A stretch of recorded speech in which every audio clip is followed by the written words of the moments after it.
Заслуженный артист Северной Осетии и главный режиссер Остинского театра Гиви Валиев готовится к предстоящей премьере. «Ричард III», пьеса, написанная Уильямом Шекспиром, еще ни разу не была поставлена в Северной Осетии.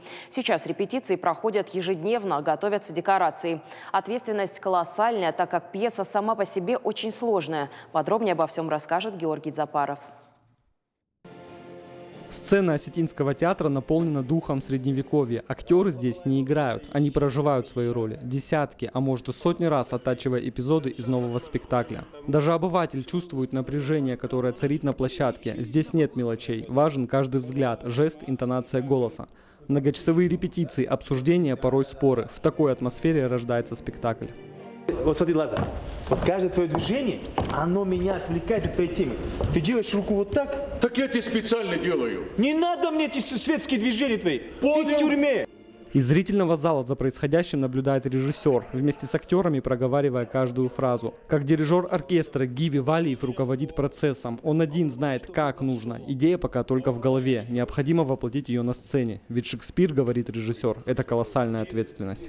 Это может быть такая наглость с моей стороны, со стороны, может быть, и театра.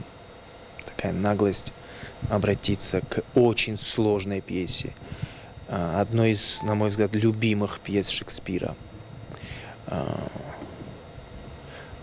Потому что если вчитаться, то вы поймете, что Шекспир обожал Ричарда.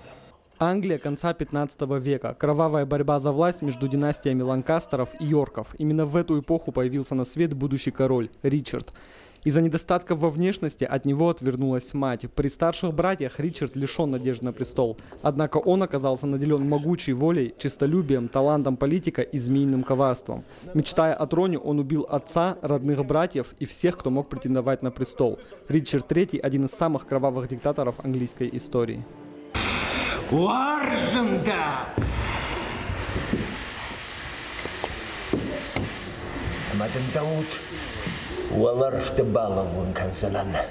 Главную роль сыграл народный артист республики Алан Албегов. Признается, несмотря на жестокие, нечеловеческие качества своего героя, все равно продолжает искать в Ричарде добро. Очень сложно найти в нем положительные черты характера. Конечно, таким его сделало общество, его окружение. И вот в этом он прежде всего обвиняет не себя, а окружение, которое ему позволило это сделать.